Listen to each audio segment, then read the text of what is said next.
Hello friends, welcome to my YouTube channel learning academy. आज के video में हम द्विघात समीकरण चैप्टर के कुछ और इम्पॉर्टेंट क्वेश्चन को देखेंगे। पिछले दो वीडियो में हमने इस चैप्टर के इम्पॉर्टेंट क्वेश्चन बता दिए हैं। दोनों वीडियो में 5-5 क्वेश्चन मैंने आपको बताया था इस चैप्टर के, और ये चैप्टर थोड़ा लंबा है तो इसमें क्वेश्चन भी VBI क्वेश्चन भी थोड़ा सा ज़्यादा है। तो इस चैप्टर में कुछ और इम्पॉर्टेंट क्वेश्चन को देखेंगे। इस चैप्टर का जो भी इम्पॉर्टेंट क्वेश्चन है उसको हम आज के वीडियो में देखेंगे। और जो इसका जो 2 और वीडियो है पहले से मेरे चैनल पर अपलोड किया हुआ है, उसका लिंक आपको मेरे इस वीडियो के डिस्क्रिप्शन बॉक्स में मिल जाएगा। तो चलिए आज का वीडियो शुरू करते हैं। और वीडियो शुरू करने से पहले अगर आप मेरे चैनल पर नए हैं तो प्लीज़ मेरे चैनल को सब्सक्राइब करके बेल नोटिफिकेशन पर भी क्लिक कर दें, ताकि आपको बोर्ड एग्ज़ाम से रिलेटेड क्वेश्चन के वीडियो सबसे पहले मिल सके। तो चलिए वीडियो शुरू करते हैं। यहाँ पे आपको पहला क्वेश्चन दिख रहा है इस वीडियो का, और इस चैप्टर का 11वां VBI क्वेश्चन है ये, ठीक है। तो यहाँ पे इसलिए 11 लिखा हुआ है। पहला क्वेश्चन है कि गुणनखंडों द्वारा द्विघात समीकरण 100x² - 20x + 1 = 0 के मूल ज्ञात करें। यानी कि आपको इसमें अल्फ़ा और बीटा निकालना है। मूल 2 निकलते हैं तो वही आपको निकालना है गुणनखंड विधि से, द्विघात समीकरण सूत्र से नहीं, गुणनखंड से। चलिए, तो इस क्वेश्चन को सॉल्व करने से पहले हम आपको बता दें कि ये सारे क्वेश्चन, जैसा कि हम आपको पिछले वीडियो में भी कह चुके हैं, और बोर्ड एग्ज़ाम से रिलेटेड जितने भी वीडियो मैंने अपने चैनल पर अपलोड किया हुआ है, सारे वीडियो में मैंने आपको बता दिया है कि ये सारे क्वेश्चन NCERT पैटर्न पे हैं। क्योंकि बोर्ड एग्ज़ाम में क्वेश्चन आपको NCERT बुक से ही आता है। आप चाहे भारतीय भवन के बुक से पढ़ें या फिर किसी और बुक से, लेकिन क्वेश्चन आपको NCERT पैटर्न पर ही आता है और NCERT बुक से ही पूछा जाता है। तो ये सारे क्वेश्चन NCERT बुक से हैं, ठीक है। चलिए इस क्वेश्चन को सॉल्व करते हैं। तो जैसा कि अभी हमने कहा, इस क्वेश्चन में था कि गुणनखंड विधि से, यानी कि गुना करने पे 100 आना चाहिए और यहाँ पे जोड़ करने पे 20 आना चाहिए, ठीक है। माइनस प्लस का जो है उसमें आपका 20 आना चाहिए और गुना करने पे 100 आना चाहिए। तो ऐसा कब होगा? तो 10 और 10 इसका गुणनखंड होगा। 10 दहिया 100 और 10 और 10 को जोड़ देंगे तो हमारा 20 आ जाएगा। चलिए यहाँ से इसको अब हम हल करते हैं। तो हल करने पे हमारा होगा, लिखेंगे हम 100x² - 10x - 10x + 1 = 0। ये मैंने आपको बताने के लिए लिखा था, ठीक है। अब आगे बढ़ते हैं। यहाँ से आगे सॉल्व करेंगे तो 100x² में से हम क्या करेंगे, 10 कॉमन ले लेते हैं। क्योंकि 10 दहिया 100 होता है, तो 10 अगर हम इसमें से कॉमन निकाल लेते हैं, 100 को अगर हमें 2 भाग में लिखना होगा तो हम गुणनखंड में हम क्या करेंगे, 10 और 10 लिखेंगे। जैसे कि हमारा अभी यहाँ पे गुणनखंड हुआ है, तो 10 हम कॉमन ले लेते हैं और एक x भी आ जाएगा बाहर। तो 10x बाहर आ गया, तो 10 दहिया कितना होता है, 100। तो यहाँ पे हो गया 10x, क्योंकि एक x ऑलरेडी हमने बाहर निकाल लिया है, और यहाँ पे हो गया माइनस, और 10 के पारा में 10 कितनी बार में, एक बार में, ठीक है। अब हम यहाँ पे क्या करेंगे, -1 कॉमन लेंगे, क्योंकि जो पहले वाले ब्रैकेट में हमने समीकरण लिया है वही समीकरण, वही चीज़ हमारा सेकंड ब्रैकेट में भी होना चाहिए। तो यहाँ से अगर हम -1 कॉमन निकाल लेते हैं तो हमारा आ जाएगा यहाँ पे 10x और माइनस प्लस माइनस, और यहाँ हो गया 1 = 0। आ गया दोनों सेम। अब हम क्या करेंगे, 10x - 1, एक ये कॉमन ले लिया हमने, है ना, और ये दोनों कॉमन है, तो एक ये हो गया। दोनों मूल बराबर हैं, ठीक है। तो अब हम इसको सॉल्व करते हैं। तो 10x - 1 = 0, 10x = 1 और x बराबर 1/10। तो एक अल्फ़ा बराबर ये हो गया आपका 1/10, और एक यानी कि, या फिर आप x ही लिख सकते हैं, या फिर अगर आपको आगे कुछ मैथ में पूछेगा एग्ज़ाम में इसमें और कुछ, तो आपको अल्फ़ा और बीटा करके भी होता है। तो ये अल्फ़ा एक हो गया, और सेकंड भी इसी तरह होगा, 10x - 1 = 0,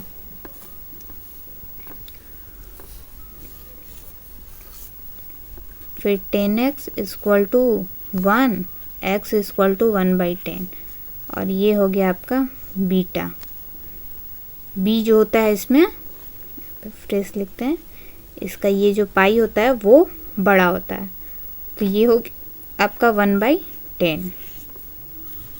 तो उम्मीद है आपको ये क्वेश्चन समझ में आया होगा। अगर आपको ये क्वेश्चन में कहीं कोई प्रॉब्लम हुई हो तो आप मुझसे कमेंट सेक्शन में कमेंट करके पूछ सकते हैं, ठीक है। चलिए अब बढ़ते हैं आगे। तो फ्रेंड्स, इस वीडियो का सेकंड नंबर क्वेश्चन है कि एक रेलगाड़ी एक समान चाल से 360 किलोमीटर की दूरी तय करती है। तो ये जो क्वेश्चन है इसी को देखते देखते हम इस क्वेश्चन को सॉल्व करते हैं, क्योंकि इसमें हमें माना की करके इस मैथ को बनाना है, मान करके मैथ को बनाना है, ठीक है। तो हम पहले जो जो इसमें दिया हुआ है वो लिख लेते हैं। तो इसमें दिया हुआ है कि एक रेलगाड़ी एक समान चाल से 360 किलोमीटर चलती है, तो 360 किलोमीटर और फिर वही चाल 5 किलोमीटर अगर होती तो यानी जोड़ दे रहा है तो 1 घंटा कम समय लेती है ना। 360 किलोमीटर दूरी तय करती है। चलिए तो हम यहाँ क्या करेंगे, पहले लिखेंगे कि माना कि रेलगाड़ी की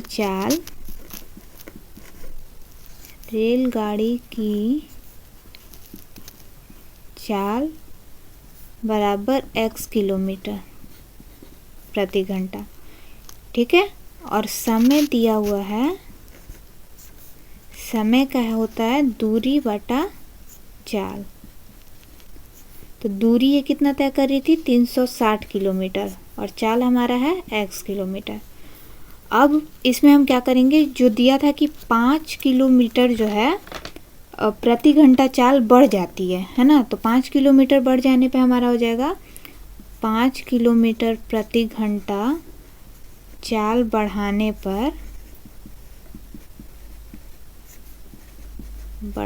पर तो हम इसमें क्या करेंगे, x + 5 कर देंगे, क्योंकि पहले हमारा चाल था x किलोमीटर और अब 5 किलोमीटर बढ़ गया है तो +5 हो गया।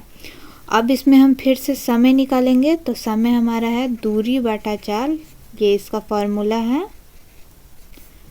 तो दूरी हमारा कितना हो गया, 360 है, ऊपर में आपको यहाँ पे दिख रहा है, और चाल है हमारा x + 5, ठीक है। अब इसको हम क्या करेंगे, बाई AQ से करेंगे। तो बाई AQ यानी कि प्रश्न से अगर अब हम हल करते हैं प्रश्न से, तो अब इसको हल करने पे हमारा क्या होगा, 360 बाई x, और कहा है कि 1 किलोमीटर जो है 1 घंटा जब 5 किलोमीटर बढ़ जाता है उसका प्रति घंटा अधिक होती है तो उसमें 1 घंटा कम समय लेती है। तो यहाँ पे हम -1 कर देंगे, ठीक है। और -1 करने के बाद इक्वल टू ये जो 360 है, 360 बाई x + 5, इसको हम इधर लिख देंगे, ये इक्वल टू करके लिखाएगा, ठीक है। अब हम क्या करेंगे कि पहले हम ये वाला जो पार्ट है इधर जो हमने लिखा है इसको इधर बुला लेते हैं। तो इधर बुलाने पे हमारा क्या होगा, 360 बाई x, और इसको हम उधर भेज देंगे, ठीक है, इक्वल टू के उधर यानी दाहिने साइड, और इसको हम बाएं साइड बुला लेते हैं। तो ये प्लस में है माइनस में हो जाएगा, 360 बाई x + 5 इक्वल टू 1। अब इसको हम सॉल्व करेंगे तो इसका एलसीएम निकालने पे हमारा होगा x और x + 5, और x को जो है हमें भाग देना है, ठीक है। तो भाग देने पे क्या होगा, x कट गया, बचा x + 5। तो 360 में हम x + 5 से गुना करेंगे और फिर हमारा आ जाएगा माइनस, और x + 5 को फिर हम भाग देंगे इनसे, इसको जो है हम लोग x + 5 से भाग देंगे। तो x + 5 और x + 5 कट गया, तो बचा हमारा x। तो 360 में हम x से गुना करेंगे तो हमारा आ जाएगा 360x इक्वल टू 1। अब इसको हम अगर आगे सॉल्व करते हैं तो 360 में x से करेंगे तो 360x, और फिर हमारा यहाँ पे हो जाएगा प्लस, और 360 में 5 से गुना करेंगे तो हमारा आएगा 1800, फिर यहाँ पे माइनस 360x, और बटा x में x से करेंगे तो x² और प्लस x में 5 से करेंगे तो 5x, यहाँ पे इक्वल टू 1 रहेगा, है ना। अब इसको अगर अब हम आगे सॉल्व करें तो हमारा क्या होगा 360 यहीं पे कट जाएगा क्योंकि एक माइनस में है एक प्लस में है। बचा हमारा 1800 और इधर बचा हुआ है 1 और यहाँ पे ये बचा हुआ है। तो अब हम क्या करेंगे एक्स स्क्वायर प्लस 5x लिखेंगे और बराबर 1800। ठीक है, 1800 जो है हमारा ये उधर चला गया। ठीक, जब 1800 उधर चला गया अब इसको हमें यहीं से आगे सॉल्व करना है। तो आगे सॉल्व करने पे हम क्या करेंगे, पहले 1800 को हम इधर बुला लेंगे। जब इधर बुला लेंगे तब ये मैथ सॉल्व हो जाएगा हमारा। तो जब हम इसको इधर बुला लेते हैं, 1800 को इधर बुलाते हैं क्योंकि उधर वो प्लस में था तो ये माइनस में हो गया। ठीक है, अब हमें यहाँ पे इसे गुणनखंड विधि से सॉल्व करना है। तो गुना करने पे हमारा 1800 आना चाहिए और जोड़ने यानी यहाँ पे घटाने पे हमारा 5 आना चाहिए। तो इसको दो भाग में अगर हम करें तो हमारा आ जाएगा 45 और 40। ठीक है, इसको आप गुना करेंगे तो आपका 1800 आ जाएगा और घटाने पे आपका 5 आ जाएगा। ठीक है, यहाँ पे आप करके देख लीजिए। ये 0 रहने देते हैं, 5 चौका 20 हासिल 2, 4 चौका 16 2 18 और एक 0 ले ली, आ गया हमारा 1800। ठीक है, चलिए इसी को सॉल्व करना था।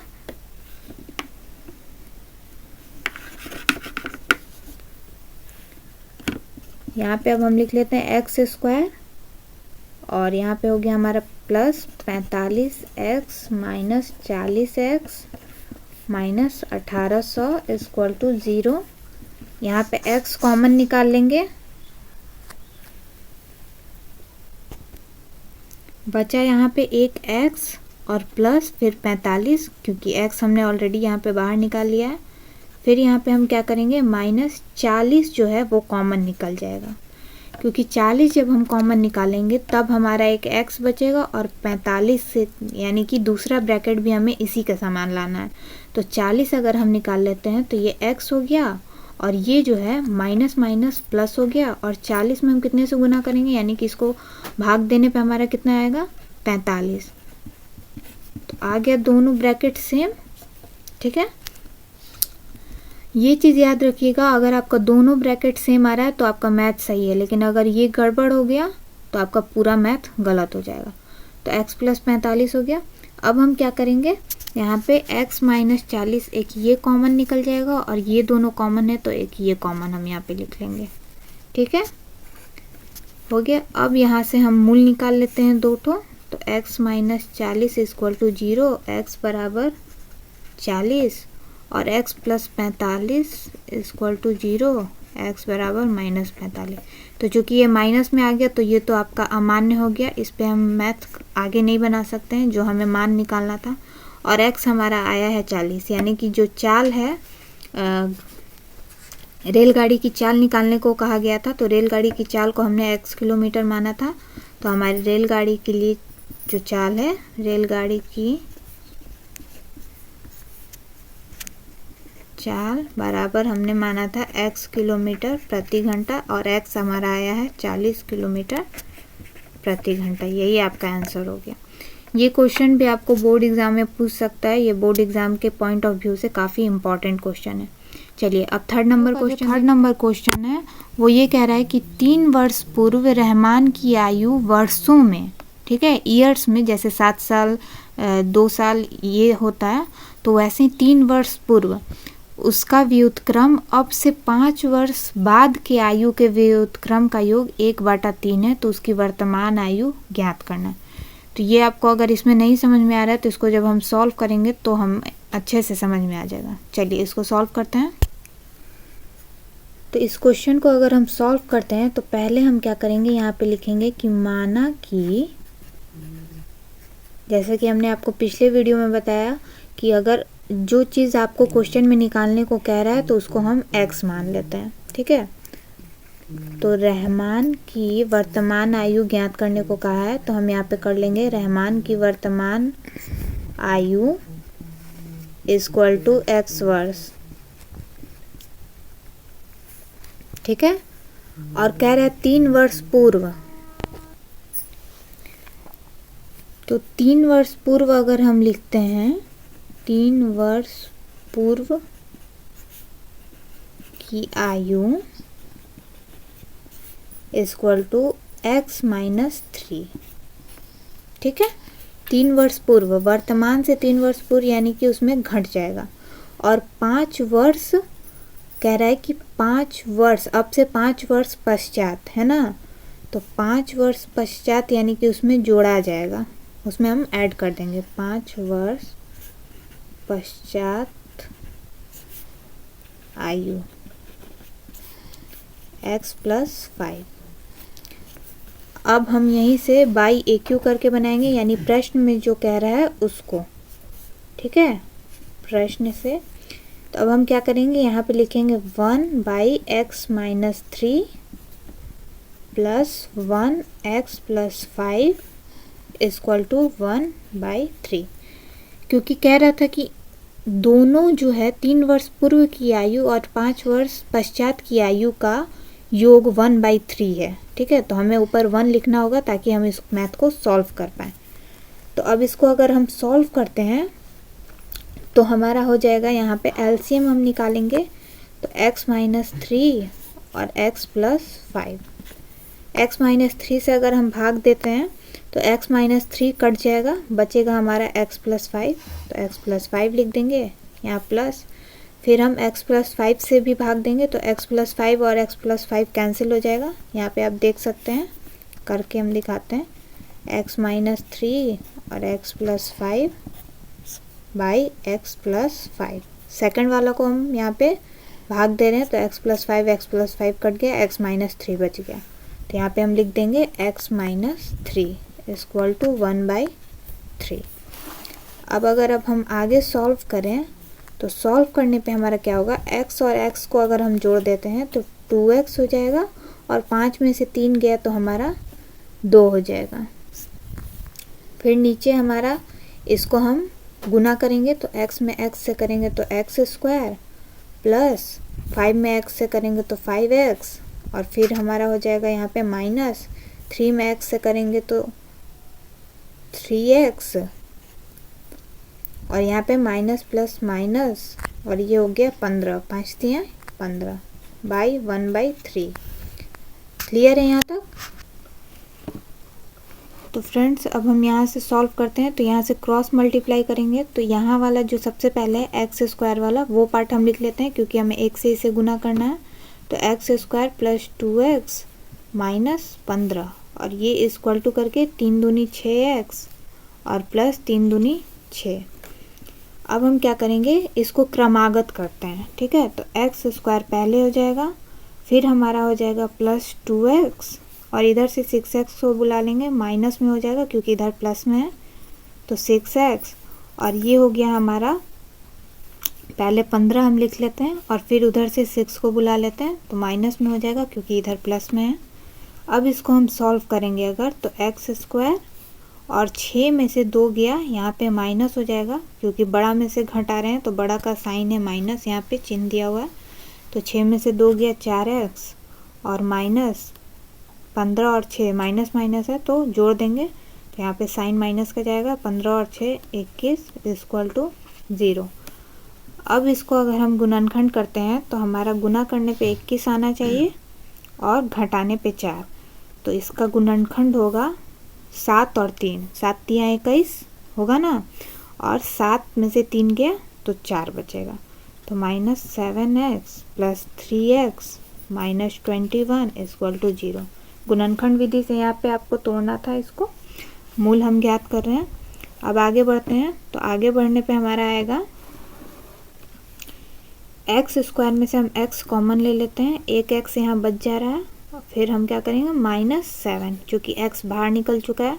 अब हम यहाँ पे करेंगे कि प्लस 3 कॉमन ले लेते हैं और x माइनस 3 7 21। हमने आपको पहले भी कहा है कि ये दोनों ब्रैकेट सेम होना चाहिए, तो ये दोनों सेम हो गया, और प्लस माइनस चूँकि माइनस होता है तो यहाँ पे माइनस का साइन हो गया। जब माइनस का साइन हो गया तो अब हम क्या करेंगे, x प्लस 3 एक ये हो जाएगा, एक हो जाएगा आपका x माइनस 7, ये दोनों कॉमन है, तो पहले हम x माइनस 7 को लिख लेते हैं और फिर x प्लस 3 को लिख लेते हैं। Equal to 0। अब यहाँ से हम मूल निकाल लेते हैं, तो x minus 7 equal to 0, x बराबर 7। और एक है आपका x प्लस 3 इक्वल टू 0 और x बराबर माइनस 3। तो ये आपका अमान्य हो जाएगा क्योंकि ये माइनस में आया है, और ये आपका मान्य होगा। तो x बराबर 7 आया, यानी कि रहमान की रहमान, चूँकि हमने माना था कि रहमान की वर्तमान आयु x, वर्तमान आयु बराबर x, तो इसका x का मान आ गया हमारा 7 वर्ष। यही आपका इस क्वेश्चन का आंसर होगा। तो क्लियर है फ्रेंड्स, थर्ड नंबर भी क्वेश्चन हमने आपको क्लियरली बता दिया है। अगर आपको कहीं कोई दिक्कत हो रही हो तो वीडियो में आपका कमेंट सेक्शन में कमेंट करके पूछ सकते हैं। और अगर आपको वीडियो पसंद आ रही है तो प्लीज़ वीडियो को लाइक ज़रूर करें। चलिए अब आगे बढ़ते हैं, 4 नंबर क्वेश्चन देखते हैं। तो फ्रेंड्स, इस वीडियो का 4 नंबर क्वेश्चन है कि दो संख्याओं के वर्गों का अंतर 180 है। छोटी संख्या का वर्ग बड़ी संख्या का 8 गुना है। ठीक है, तो दोनों संख्याएं ज्ञात कीजिए। तो जैसा कि हमने आपको पहले भी कहा है कि जिस चीज़ को हमें क्वेश्चन में निकालना है, यानी कि जिसको ज्ञात करने के लिए कहता है, उसे हमें x मानना है। तो x मानते हुए बाकी जो इसमें प्रोसेस कह रहा है कि कौन सी संख्या कितनी बड़ी है और वर्ग है, वो सब हम लिखेंगे। चलिए इसको सॉल्व करते हैं। तो फ्रेंड्स, इसको अगर हम सॉल्व करेंगे तो सबसे पहले हम लिखेंगे कि माना कि बड़ी संख्या, क्योंकि छोटी संख्या बड़ी संख्या का 8 गुना है, तो पहले हम बड़ी संख्या को मानेंगे। तो बड़ी संख्या बराबर x हो गया और छोटी संख्या बराबर y मान लेते हैं। ठीक है, तो यहाँ पे अब जैसे प्रश्न में कहा है उस हिसाब से अगर हम देखें तो एक आपका समीकरण इसमें बनेगा कि दोनों संख्या का वर्ग जो है वो 180 है ना। दोनों संख्या का जो वर्गों का अंतर है, तो अंतर में माइनस का साइन दिलाता है, ये चीज़ याद रखिएगा। तो उसका जो अंतर है वो 180 है। एक समीकरण आपका ये हो गया। दूसरा समीकरण कह रहा है कि जो छोटी संख्या है वो बड़ी संख्या का 8 गुना है ना, यानी कि y बराबर 8x। ठीक है, ये आपका समीकरण 2 हो गया, y स्क्वायर बराबर, है ना। तो दोनों अंतर तो आपका हो गया यहाँ पे, और y स्क्वायर बराबर 8x हो गया, इसलिए क्योंकि कहा है कि छोटी संख्या बड़ी संख्या का 8 गुना है। ठीक है, तो अब इसको हम क्या करेंगे, जो समीकरण 2 है उसका मान हम 1 में रखेंगे। तो यहाँ पे हम लिखेंगे समीकरण 2 का मान समीकरण 1 में रखने पर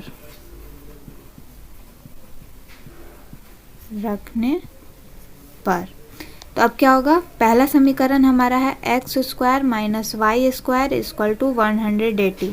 तो हम यहाँ पे क्या लिखेंगे, x स्क्वायर माइनस समीकरण 2 का मान क्या है 8x इक्वल टू 180। अब इसी मैथ को आप सॉल्व करना है आपको, और सॉल्व करने के बाद जो आंसर आएगा वही आपका इस मैथ का आंसर हो जाएगा। ठीक है, चलिए इसको सॉल्व करते हैं। तो सॉल्व करने पहले हम क्या करेंगे कि x स्क्वायर माइनस 8x और 180 जो है उसको हम इधर बुला लेते हैं, तो माइनस में हो जाएगा क्योंकि उधर वो प्लस में है। तो 180 इक्वल टू 0।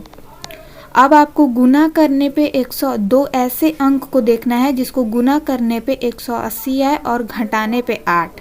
तो वो आपका जो अंक होगा वो होगा 18 और 10। गुना करने पे आपका 180 आ जाएगा और 18 में से 10 माइनस करेंगे तो 8 आ जाएगा। क्लियर है, तो अब हम इसको यहाँ पे लिखते हैं। तो यहाँ हो जाएगा x square minus 18x plus 10x minus 180 equal to 0। ठीक है, अब इसको अगर हम आगे सॉल्व करें तो यहाँ पे हमारा प्रोसेस होता है कॉमन लेने का। तो कॉमन लेने के लिए हम x कॉमन ले लेते हैं, एक x यहाँ पे बच गया और माइनस ये हो गया आपका 18। ठीक है, अब यहाँ पे प्लस, यहाँ पे 1 हम कॉमन लेंगे, यहाँ पे 10 हम कॉमन ले लेते हैं, क्योंकि जैसा आपको पता है कि सेकंड ब्रैकेट भी फर्स्ट वाले ब्रैकेट से मिलना चाहिए, नहीं तो आपका मैथ गलत हो जाएगा। तो 10 अगर हम कॉमन ले लेते हैं तो हमारा x बच जाएगा यहाँ माइनस, और 10 में कितना से गुना करेंगे तो 180 आएगा, तो 18 से आ गया दोनों ब्रैकेट से। अब हम क्या करेंगे, एक हमारा ये ब्रैकेट में लिखा जाएगा x + 10 और एक लिखा जाएगा x - 18। ठीक है, अब इसमें हमारा 2 मूल निकल जाएगा, 2 मूल निकलेगा तो x + 10 = 0, x बराबर -10। दूसरा है x - 18 और x बराबर 18, है ना, क्योंकि ये माइनस में उधर गया प्लस में, तो ये तो आपका माइनस में आ गया, तो ये आपका अमान्य हो गया। इस पे हम आगे मैथ इसका जो है सॉल्व नहीं कर सकते। ये जो आपका है प्लस में आया है, तो यही इसी पे आप मैथ बनाइएगा। तो फ्रेंड्स हमारा x का मान आया है 18, तो बड़ी संख्या को हमने x माना था, तो x का मान हो गया हमारा 18, तो बड़ी संख्या हो गई हमारी 18, तो एक संख्या निकल गया। छोटी संख्या को हमने माना था, छोटी संख्या बराबर y माना था, है ना, लेकिन फिर हमने क्या किया था कि y² बराबर 8x किया था, है ना, तो y² बराबर 8 गुना x का मान कितना आया है 18, तो 18 से गुना कर देंगे हम, तो ये हमारा आ गया 144।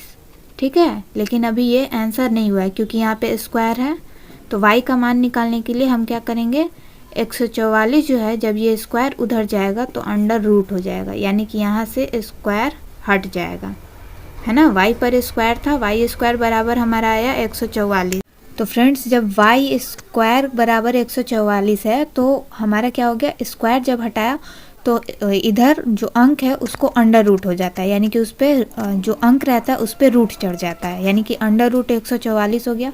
और 144 का वर्गमूल क्या होता है 12, है ना, तो ये आपका y का मान आ गया। तो छोटी संख्या यानी कि y बराबर 12 हो गया, और बड़ी संख्या हमने x माना था, तो बड़ी संख्या हमारा जिसका आंसर हमने आपको बता दिया है, बड़ी संख्या बराबर हम यहाँ लिख देते हैं, बड़ी संख्या बराबर x माना था हमने, तो x का मान हमारा आया था 18, यानी कि 12 और 18 यही हमारा आंसर हो गया। क्लियर है। अब बढ़ते हैं आगे और 5 नंबर क्वेश्चन देखते हैं, जो इस वीडियो का सबसे लास्ट क्वेश्चन है। चलिए, इस वीडियो का 5 नंबर क्वेश्चन ये कह रहा है कि 2 वर्गों का क्षेत्रफलों का योग 468 मीटर स्क्वायर है। यदि उनके परिमापों का अंतर 24 मीटर है तो दोनों वर्गों की भुजाएं ज्ञात कीजिए। इसमें जो वर्ग है उसकी भुजा हमें ज्ञात करनी है। चलिए इस क्वेश्चन को सॉल्व करते हैं। हमें 5 नंबर क्वेश्चन को सॉल्व करना है, तो सबसे पहले हम क्या करेंगे, इसमें जो वर्ग की भुजा का है उसको हम मानेंगे, क्योंकि वही हमें निकालना है इसमें। तो सबसे पहले हम लिखेंगे कि माना कि पहले वर्ग की भुजा बराबर x। ठीक है, यहाँ पे आपको 2 वर्ग दिख रहा है, यहाँ पे हमने बनाया है। ठीक है, एक की भुजा हम x मान लेते हैं और दूसरे की y। ठीक है, तो यहाँ पे दूसरे वर्ग की भुजा को हम y मानते हैं, दूसरे वर्ग की भुजा बराबर y। क्लियर है यहाँ तक। अब अगर हम आगे बढ़ें तो प्रश्न में जो कह रहा है उस हिसाब से हम बनाते हैं। ठीक है, यानी कि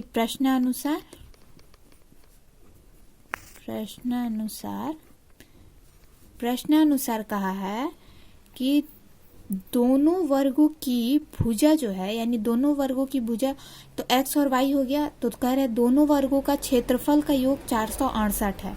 तो वर्ग का क्षेत्रफल क्या होता है, वर्ग का क्षेत्रफल होता है, क्षेत्रफल बराबर होता है भुजा स्क्वायर, है ना, भुजा स्क्वायर। तो यहाँ भुजा क्या है x और एक क्या है y, तो दोनों वर्ग की भुजा का क्षेत्रफल का योग कह रहा है, यानी कि x² plus y² equal to 468। एक समीकरण आपका ये तैयार हो गया। दूसरा कह रहा है कि दोनों के परिमापों का अंतर, तो वर्ग का परिमाप क्या होता है वो भी हम आपको यहाँ पे लिख के दिखा देते हैं। अगर आपको फॉर्मूला याद है तो अच्छी बात है, नहीं याद है तो आप यहाँ पे देख सकते हैं। ठीक है, तो वर्ग का परिमाप होता है 4 गुना भुजा, है ना।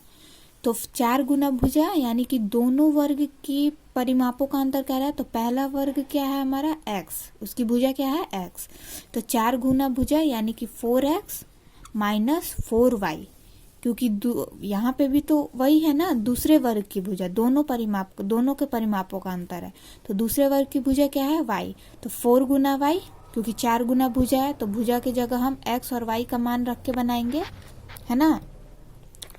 तो x और y रख के हमने 4x minus 4y equal to 24, ठीक है। अब इसको हम सॉल्व करेंगे, तो सॉल्व करने पे हमारा क्या होगा, 4 हम कॉमन ले लेते हैं, बचा x और y इक्वल टू 24। अब इसको अगर हम सॉल्व करेंगे तो x minus y equal to 24/4, 4 से 6 बार में कट गया, x minus y equal to 6, और यहाँ पे अब हम क्या करेंगे, x बराबर 6 प्लस वाई। क्लियर है यहाँ तक। अब हम क्या करेंगे, ये जो x का मान आया है इसको हम समीकरण 1 में रखेंगे। समीकरण 1 हमारा क्या है, ये वाला, इसी में हम इस मान को रखकर बनाएंगे। यहाँ पे हम लिख लेते हैं x का मान हमारा क्या आया है, 6 प्लस वाई, क्योंकि यहाँ पर इसको हम क्लियर करेंगे, मिटा देंगे, तब हम आगे मैथ बना पाएंगे। तो फ्रेंड्स हमारा x का मान हमें यहाँ पे समीकरण 1 में रखना है। तो समीकरण 1 में हम क्या करेंगे, यहाँ पे करेंगे हम 6 प्लस वाई पर स्क्वायर, क्योंकि x का मान हमारा यही है, फिर वाई स्क्वायर इक्वल टू 468, ठीक है। इसी को आपको सॉल्व करना है। तो ये a प्लस बी के होल स्क्वायर पर टूट सकता है।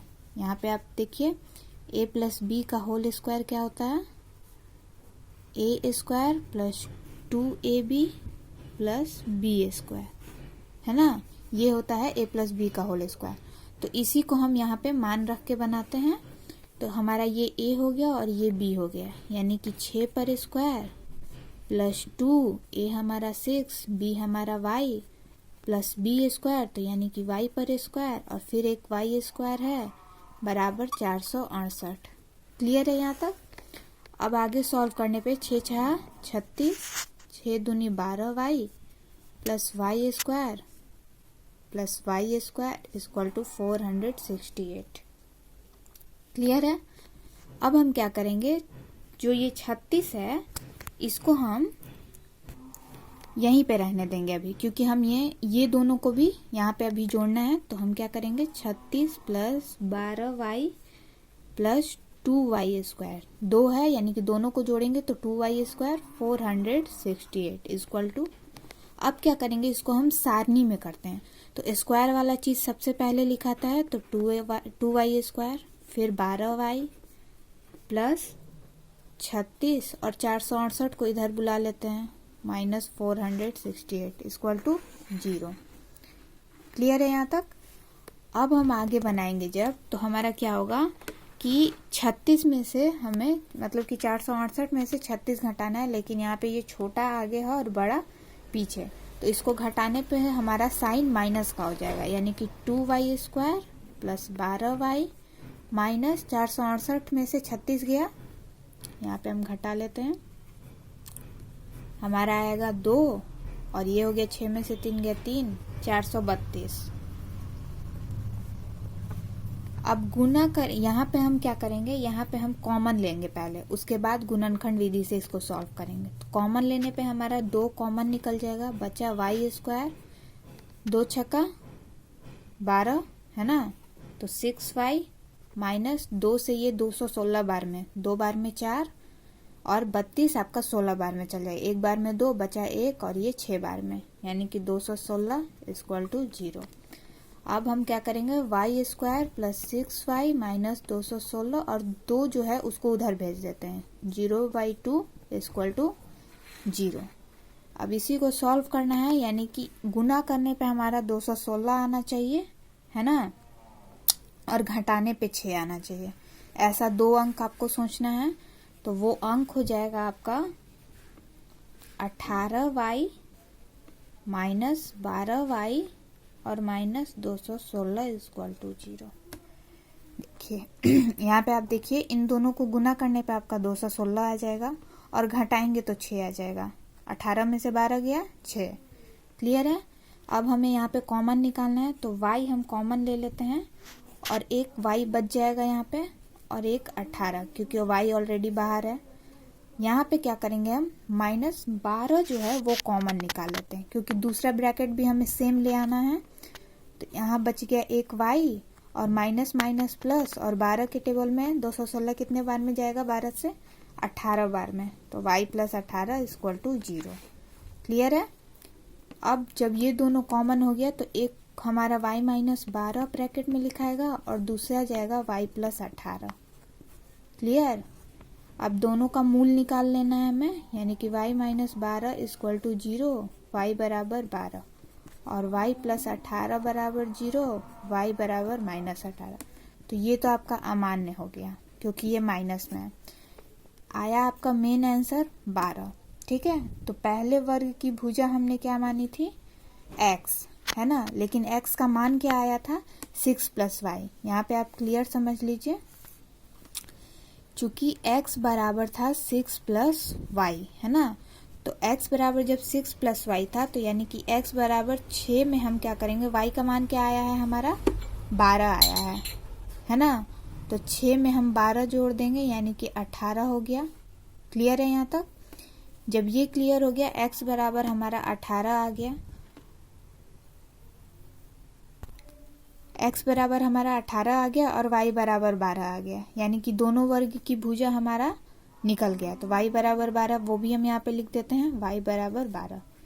तो ये आपके पहले वर्ग की भुजा हमने x माना था, यानी कि 18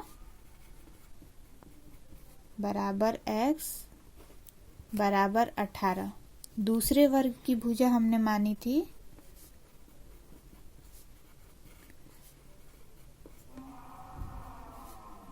y बराबर 12। यही आपको पूछा गया था और यही आपका आंसर हो गया। क्लियर है। तो फ्रेंड्स, आज के वीडियो में हमने द्विघात समीकरण चैप्टर के 5 और इम्पॉर्टेंट क्वेश्चन को देखे। हम आपको बता दें कि ये जो क्वेश्चन है इस वीडियो में या फिर इसके पहले भी जो भी वीडियो में जितने भी वीडियो उसमें हम जितने भी क्वेश्चन आपको बताए हैं, ये सब बोर्ड एग्ज़ाम के पॉइंट ऑफ व्यू से काफ़ी इंपॉर्टेंट है। आप इन सब का रिवीजन करके एग्ज़ाम में जाइएगा, आपको कहीं भी कोई दिक्कत नहीं होगी, क्योंकि इसी या तो यही क्वेश्चन आपको इन्हीं में से कुछ क्वेश्चन आएंगे या फिर इस पे बेस्ड, यानी कि इसी को बेस बना करके आपको दूसरा क्वेश्चन भी पूछ सकता है। तो इन सब क्वेश्चन का आप रिवीजन अच्छे से कर लीजिएगा। और अगर आपको कहीं कोई दिक्कत हुई हो इस वीडियो में या फिर कोई क्वेश्चन में, तो आप मुझसे कमेंट सेक्शन में कमेंट करके पूछ सकते हैं। और अगर आपको वीडियो पसंद आया तो वीडियो को प्लीज़ लाइक करें, शेयर करें। और बोर्ड एग्ज़ाम से रिलेटेड क्वेश्चन के लिए बोर्ड एग्ज़ाम से रिलेटेड क्वेश्चन के वीडियो के लिए आप मेरे चैनल को अभी सब्सक्राइब करें, ताकि आपको बोर्ड एग्ज़ाम के सारे इंपॉर्टेंट क्वेश्चन के वीडियो के नोटिफिकेशन सबसे पहले मिल सके। Thank you.